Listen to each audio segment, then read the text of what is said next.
Hi ಹಾಲ್ ನಾನಿಲ್ಲಿ oats ಬಾದಾಮ್ ಕೇಕ್ನ ready ಮಾಡ್ಕೊತಾ ಇದ್ದೆ. ಇದರಲ್ಲಿ ನಾನು ಇಂಗ್ರೀಡಿಯೆಂಟ್ಸ್ ಹಾಕಿರೋದು ವೀಡಿಯೋ ಕ್ಲಿಪ್ ಮಿಸ್ ಆಗಿತ್ತು, ಹಾಗಾಗಿ ನಾನು ಇದರಲ್ಲೇ ಮೆನ್ಷನ್ ಮಾಡಿಬಿಟ್ಟಿದ್ದೀನಿ. ಅದರಲ್ಲೇ ಒಂದು ಸಲ ನೋಡ್ಕೊಳ್ಳಿ ನೀವು. ಇನ್ನು ನಾನು ಆ ಪೌಡರ್ನೆಲ್ಲ ಮಿಕ್ಸ್ ಮಾಡ್ಕೊಳ್ಳೋ ಟೈಮಲ್ಲಿ ಸ್ವಲ್ಪ ಹಾಲು ಮತ್ತು ಬೆಣ್ಣೆನ ಹಾಕಿ ಮಿಕ್ಸ್ ಮಾಡ್ಕೊತಾ ಇದ್ದೀನಿ. ಹಾಲನ್ನ ಸ್ವಲ್ಪ ಹಾಕ್ಕೊಂಡೆ ಮತ್ತು ಬೆಣ್ಣೆನೇ ಸ್ವಲ್ಪ ಜಾಸ್ತಿ ಕ್ವಾಂಟಿಟಿಲಿ ಹಾಕ್ಕೊಂಡಿದ್ದೀನಿ, ಟೇಸ್ಟ್ ಚೆನ್ನಾಗಿರುತ್ತೆ ಅಂತೇಳಿ. ಒಂದು ಕನ್ಸಿಸ್ಟೆಂಟ್ ಈ ಥರ ಮಾಡ್ಕೋಬೇಕು. ಈಗ ನಾನಿಲ್ಲಿ ಮಾಡ್ಕೊಂಡಿದ್ದೀನಿ ನೋಡಿ, ಇದೇ ರೀತಿ ಮಾಡ್ಕೋಬೇಕು. ಇನ್ನು ಡಾರ್ಕ್ ಚಾಕ್ಲೇಟ್ನು ಕೂಡ ಮೆಲ್ಟ್ ಮಾಡ್ಕೊಡಿಕ್ಕೆ ಡಬಲ್ ಬಾಯ್ಲಿಂಗ್ ಮೆಥಡಲ್ಲಿ ಮಾಡ್ಕೊತಾ ಇದ್ದೆ. ಇನ್ನೊಂದು ಬಟರ್ ಪೇಪರ್ ಹಾಕ್ಬಿಟ್ಟು ಕುಕ್ಕರ್ಗೆ ಅದಕ್ಕೆಲ್ಲ ಬಟರ್ನ ನೀಟಾಗೆಲ್ಲ ಸ್ಪ್ರೆಡ್ ಮಾಡ್ಕೊತಾ ಇದ್ದೀನಿ. ಕೇಕೆಲ್ಲ ನೀಟಾಗಿ ಬರಬೇಕಲ್ವ, ಹಾಗಾಗಿ ಫಸ್ಟೇ ಅದಕ್ಕೆಲ್ಲ ಸ್ಪ್ರೆಡ್ ಮಾಡ್ಕೊತಾ ಇದ್ದೀನಿ. ಇನ್ನು ಮಾಡ್ಕೊಂಡಿರೋ ಕೇಕ್ ಬ್ಯಾಟರ್ನೆಲ್ಲ ಅದಕ್ಕೆ ಹಾಕ್ಕೊತಾ ಇದ್ದೀನಿ. ನೋಡಿ, ಇಷ್ಟು ಕನ್ಸಿಸ್ಟೆಂಟಾಗಿ ಮಾಡ್ಕೊಬೇಕು.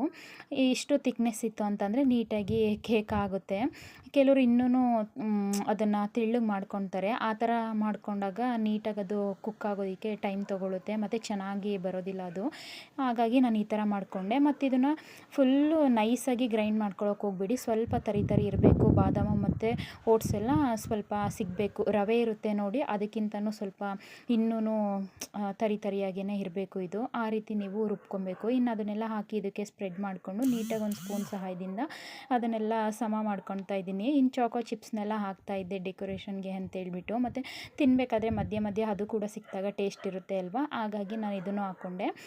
ಇನ್ನು ಇದಕ್ಕೆ ವಾಲ್ನಟ್ಸ್ನ ಹಾಕ್ಕೊತಾ ಇದ್ದೀನಿ. ವಾಲ್ನಟ್ಸ್ ಹಾಕ್ಕೊಳ್ಳೋದ್ರಿಂದ ಬಾಯಿಗೆ ಸಿಗಬೇಕಾದ್ರೆ ಚೆನ್ನಾಗಿರುತ್ತೆ ಅಂಥೇಳಿ ಹಾಕ್ಕೊತಾ ಇದ್ದೀನಿ. ಮತ್ತು ನೀವಿಲ್ಲಿ ಬೇಕಂತಂದರೆ ಗೋಡಂಬಿ ಹಾಕ್ಕೊಬೋದು, ಇಲ್ಲ ಬಾದಾಮ್ ಹಾಕ್ಕೊಬೋದು. ನಿಮಗೆ ಯಾವ ಡ್ರೈ ಫ್ರೂಟ್ಸ್ ಇಷ್ಟ ನೋಡಿ ಅದನ್ನು ಹಾಕ್ಕೊಂಡು ಮಿಕ್ಸ್ ಮಾಡ್ಕೋಬೇಕು. ಇನ್ನು ಅದು ಸ್ವಲ್ಪ ನೀಟಾಗಿ ಸ್ಪ್ರೆಡ್ ಆಗಲಿ ಅಂತೇಳಿ ಅದೇ ಬೌಲ್ನಲ್ಲಿ ಸ್ವಲ್ಪ ಪ್ರೆಸ್ ಮಾಡಿದೆ. ಇನ್ನು ಕುಕ್ಕರ್ ಕ್ಲೋಸ್ ಮಾಡೋ ಟೈಮಲ್ಲಿ ವಿಶಿಲ್ ಮತ್ತು ರಬ್ಬರ್ ಎರಡನ್ನೂ ಕೂಡ ತೆಗೆದುಬಿಟ್ಟು ಲೋ ಫ್ಲೇಮಲ್ಲಿ, ತೀರಾ ಲೋ ಫ್ಲೇಮಲ್ಲಿ ಅದನ್ನು ಕುಕ್ ಮಾಡ್ಕೊಬೇಕು. ಕುಕ್ಕರ್ ಇಟ್ಬಿಟ್ಟು ಜಸ್ಟ್ ಒಂದು 5 ಮಿನಿಟ್ಸಿಂದ 8 ಮಿನಿಟ್ಸ್ ಅಷ್ಟೇ ಕುಕ್ ಮಾಡ್ಕೋಬೇಕು. ಅದು ನಿಮಗೆ ಸ್ಮೆಲ್ ಬರುತ್ತೆ, ಎಷ್ಟು ಘಮ ಘಮ ಅನ್ನೋ ಸ್ಮೆಲ್ ಬರುತ್ತೆ ಅಂತಂದರೆ ಅದರಲ್ಲೇ ಗೊತ್ತಾಗುತ್ತೆ ಕೇಕ್ ರೆಡಿ ಆಗಿದೆ ಅಂತ ಹೇಳ್ಬಿಟ್ಟು. ಅದಾದಮೇಲೆ ನೀವು ಫುಲ್ ಅದು ಕೂಲ್ ಆಗೋಕ್ಕೆ ಬಿಡಬೇಕು.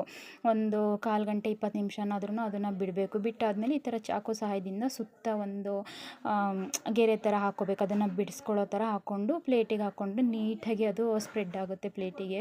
ಎಷ್ಟು ಚೆನ್ನಾಗಿತ್ತು ಅಂತ ಅಂದರೆ ಒಂದು ಸಲ ಟ್ರೈ ಮಾಡಿ ನೋಡಿ, ನಿಮಗೂ ಕೂಡ ಇಷ್ಟ ಆಗುತ್ತೆ.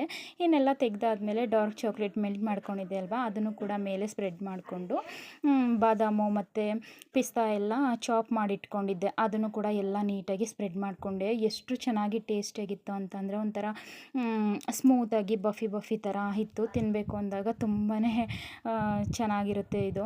ಇನ್ನು ನಾನು ಸ್ವೀಟ್ ತಿನ್ನಬೇಕು ಅಥವಾ ಕೇಕ್ ತಿನ್ನಬೇಕು ಅಂದಾಗೆಲ್ಲ ಈ ರೆಸಿಪಿನ ಮಾಡಿಕೊಂಡು ಮನೆಯಲ್ಲೇ ತಿಂತೀನಿ. ಹೆಲ್ತಿಗೂ ಕೂಡ ಒಳ್ಳೆಯದು. ಒಂದು ಸಲ ಟ್ರೈ ಮಾಡಿ ನೋಡಿ, ನಿಮಗೂ ಕೂಡ ಇಷ್ಟ ಆಗುತ್ತೆ.